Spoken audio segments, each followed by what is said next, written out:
विमल, पोलो, जुबा केसरी, हर पल मनाओ केसरी त्योहार। होंगे इकरा हसन के पिताजी मुनव्वर हसन साहब भी मुजफ्फरपुर से पूर्व सांसद थे, वो भी वोटर हैं। इनकी माँ भी कैराना से पूर्व सांसद हैं, वो भी वोटर हैं। इनके भाई भी समाजवादी पार्टी के हैं, राजनीतिक परिवार से आती हैं। तो इकरा हसन जी, देखिए जगदम्बिका पाल जी भी जा रहे हैं। सर एक मिनट, आपको बहुत बहुत शादी की 50वीं सालगिरह की पहले ये बहुत बहुत धन्यवाद आपको। हाँ, तो इकरा जी मैं ये कह रहा हूँ, पहली बात तो ये कि आप यहाँ वोटर हैं कि नहीं? मैं वोटर नहीं हूँ फिलहाल जी। आजकल सारी लड़ाई इसी की चल रही है, आप वोट कट गया, वोट जुड़ गया। सांसद हो गया, अभी 1 साल से ज़्यादा हो गया, आप वोटर क्यों नहीं? अभी हमें आवास नहीं मिला है यहाँ पर, तो सोचा था कि जब आवास होगा तो यहाँ पर हम भी रजिस्ट्रेशन कराएंगे, लेकिन कल ही इनॉग्रेट हुए हैं तो अब आगे कराएंगे। मुझे लगता है आप अपनी माँ को लेके आई हैं। जी, माता जी को लेके आएंगे जी। अच्छा एक बात बताइए, अक्सर से विपक्षी दल ये आरोप लगाते हैं कि आप बटन कहीं दबाइए वोट कमल के फूल पे जाएगा, लेकिन यहाँ तो खुलेआम आप वोट कहीं भी दबाएंगी वोट बीजेपी को जाएगा। जी बिल्कुल, यहाँ बैलेट से हैं और प्रत्याशी जो हैं वो उस आधार पे हैं कि यहाँ पे पार्टियों का कोई वो नहीं है, लेकिन इसी से सीख लेनी चाहिए कि वोट की कितनी बड़ी अहमियत होती है। आज बहुत से सांसद हैं, हम लोग जो नए सांसद हैं अभी रजिस्ट्रेशन नहीं कराई है, और वोट सिर्फ उन्हीं के हैं जिनका रजिस्ट्रेशन है। तो रजिस्ट्रेशन पे बहुत सारी चीज़ें निर्भर करती है। हम लोग डिजिटल इंडिया की बात करते हैं प्रधानमंत्री जी, लेकिन आज तक दुनिया की सबसे बड़ी जो लोकतंत्र है उनके पास डिजिटल वोटर रोल नहीं है, और वो ना होने की वजह से ही सारी धांधली हो रही है। अगर मैं बटन दबा के देख सकूं मेरा वोट कहाँ है कहाँ नहीं, तो ये जितने भी मैनिपुलेशन, डिलीशन, एडिशन के आरोप लग रहे हैं ये वहीं ख़त्म हो जाएंगे। लेकिन ये बाय डिज़ाइन है कि ऐसा नहीं किया जा रहा है, और हमारी ये भी एक मांग है विपक्ष की कि digital machine readable voter list हो, जिससे सभी चीज़ों का दूध पानी का पानी। यहाँ 1200 वोटर हैं, तो यहाँ तो बैलेट से काम चल सकता है। यहाँ ईवीएम मशीन की कोई ज़रूरत नहीं है, और यहाँ भी वोटों की गिनती का कोई फेर नहीं है। लेकिन चुनाव आयोग कह रहा है ना, आपने देखा होगा कि 23 साल या 27 साल लग जाएंगे अगर सीसीटीवी फुटेज दें। अगर हम डिजिटल दें तो उन्होंने सुप्रीम कोर्ट में कह दिया कि वो तो प्राइवेसी का उल्लंघन हो जाएगा।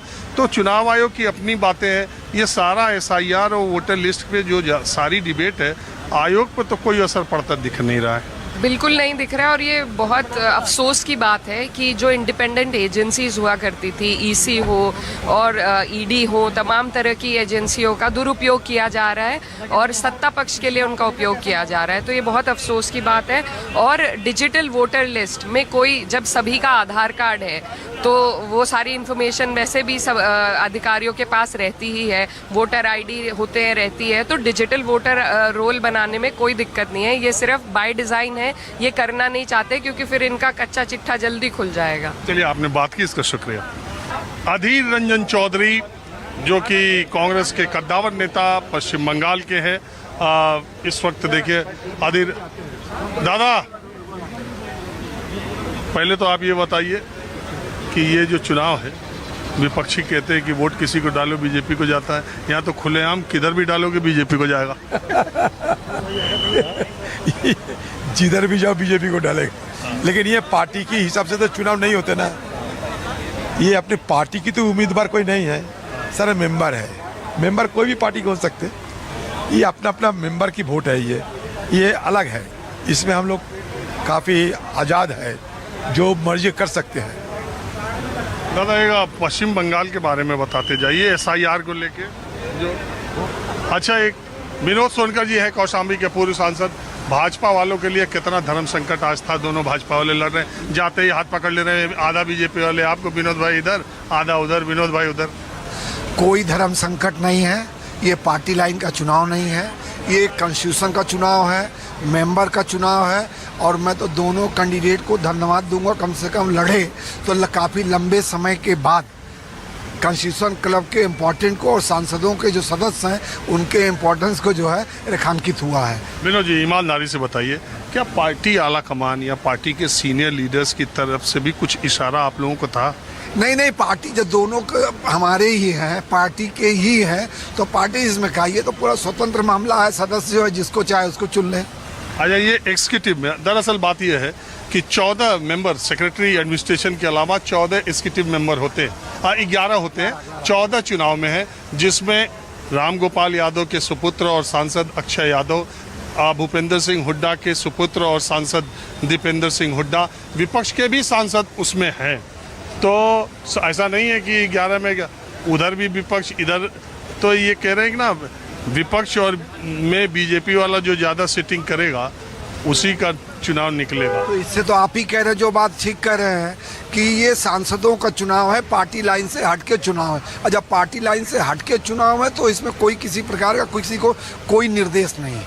अच्छा, अभी मैं अंदर गया था विनोद जी, अभी मैं अंदर गया तो ऐसे बातचीत करने लगा, चूंकि राजीव प्रताप रूढ़ी यहाँ 25 साल से बने हुए हैं, सेक्रेटरी है, कभी चुनाव हुआ नहीं, निर्विरोध हुए। बहुत सारे लोग कहते हैं उन्होंने काम बहुत अच्छा भी किया, बहुत सारे लोग कहते हैं कि बदलाव होना चाहिए। खैर वो जो नतीजा है, तो मैं अंदर गया तो लोग क्या कह रहे हैं, अरे यहाँ तो वो क्या बोलते हैं उसको, डाक वाला पोस्टल बैलेट से वोटिंग शुरू होने से पहले ही वोट पड़ गए।